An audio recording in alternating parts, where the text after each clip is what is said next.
Welcome back to Poland Daily History. In the studio today, Stefan Tompson, an Anglo-Polish filmmaker. Stefan, welcome back. Hello, Nicholas. And well, we've been discussing earlier various topics, but I think this time of the year particularly, the Warsaw Uprising is very much in everybody's mind. We've sort of passed the anniversary when the Warsaw Uprising officially ended. But you've made a number of films on the Warsaw Uprising as well, and you've met some of those who actually took part.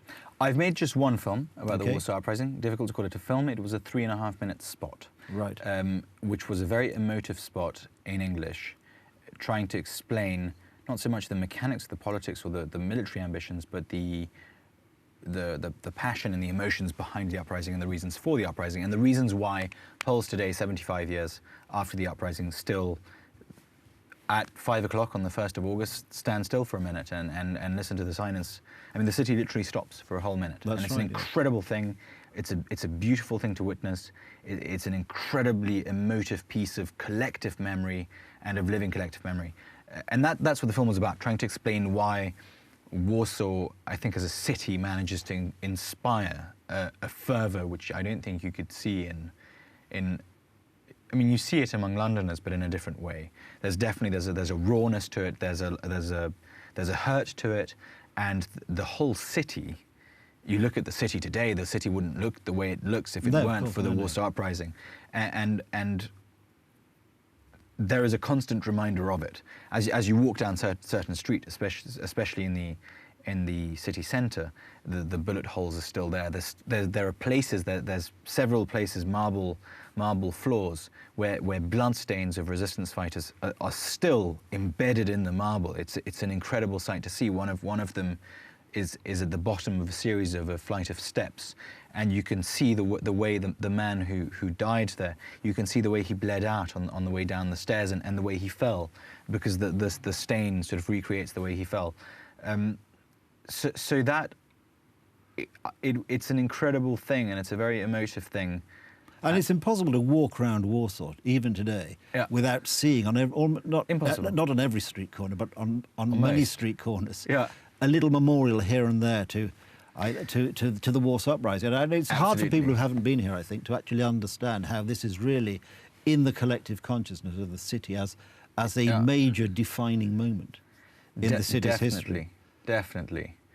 And I find there's an incredible rawness to it, and there's an incredible emotion to it. And I think I counted once, and it was roughly just over 100 veterans of the Warsaw Uprising that I've personally met or interviewed.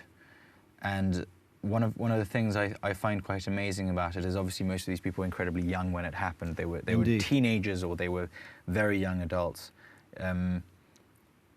I think, in a sense, despite the tragedy and the human cost and the cost of the entire city, the reasons that were presented to me by those people for why they went to, I mean, it was a sort of David versus Goliath type fight. The reason why they went, that rawness to it, the emotion of, there's something very beautiful and very moving and this element of self-sacrifice, which I think is a lot of these values are things that the modern world has moved away from. Completely. I had the privilege to interview for Poland Daily History a couple of months ago a Warsaw Uprising veteran, Julian Kulski, yes, whose father had been mayor of Warsaw. That's right. You know, when the Warsaw Uprising broke out, he was 15. Yeah.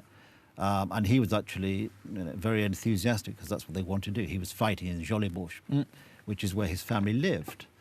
And you speak to him, and he was, who were the Nazis? We were fighting Germans. Yeah. And you think there is a 15-year-old who he'd actually joined the underground aged I think 12. He'd been 13 when the Gestapo had taken him to the Pawiak prison. And he thought he was going to Auschwitz, but in actual fact was released. Yeah. And you think of these people, and they had no choice. That was it. They fought and they wanted to fight. And you think, and we, what are the lessons you can learn from history? We think of today's young people going to university who need safe spaces because they're frightened of newspaper headlines and they have to go and lie down. Yeah. And it's just amazing, the contrast. Okay, and I actually, in the film, I asked Julian Kulski about this, and he said, well, obviously, you cannot, nor would you necessarily want to, recreate the conditions of wartime when bringing up your children. But I think we all agreed we've gone a bit soft. We've definitely gone a bit soft. And it's just amazing that there was no safe space, there was no choice. And this is, to have gone through that. And I've met others as well, and these are incredible stories, incredible bravery of these people. Really, it's very humbling when you think the lives we lead today of sort of... And very inspiring. Absolutely. And very inspiring. I mean, I think he actually started fighting slightly before the 5 o'clock on the 1st of August, because they were moving some weapons around about Jolibosch and bumped into some German soldiers. So they sort of went before the starting whistle. But a marvellous story. But it is so, as we discussed earlier, so much woven into the... You can't really understand Warsaw as a city, I think, without actually understanding or trying to understand. Because obviously we weren't there, so we can't ever really understand. But trying to understand what this means to the city. And of course, in a wider sense, as an episode in Polish recent history as well. Really is quite incredible. But I mean, you will have found this as well with your discussions. Very similar conclusions to you, yes. And it does, understanding it makes Warsaw a very special place. It's objectively, it's not a very beautiful city, but subjectively, it's the most beautiful city in the world. I mean, I'm very much in love with Warsaw, despite objectively being able to qualify that. Well, I mean, the architecture isn't what it should be. No, but it's very hard to have good architecture if you had it, and various armies used it as a bit of a plaything and sort of deliberately destroyed it. I mean, that's obviously very. That's partly why so much of the city was after the war was rebuilt. The communists weren't really necessarily building to it for aesthetic reasons. No. They had a sort of sadly not had a slightly more political objective to their architecture to depress you. Seems to be the leitmotif of their architecture. Unfortunately so, and I mean, but sadly, it's also the leitmotif of postmodern architecture. Unintentional leitmotif of postmodern architecture, which is absolutely hideous. In a sense, I find often that buildings that have been built sort of in the past 5-10 years can be less attractive or less desirable than buildings built in the 50s by the communists. Yes, well, Platt's Constitution is a good example of actually what I think is quite nice. Of architecture, decent, if a social realist, classical type. But it has a certain je ne sais quoi about it. I mean, it does have a certain flair to it. It does. The scale, it's not too bad. Well, that's actually probably a very positive note on which to end this particular section. Thank you very much, Stefan. Thank you, Nicholas.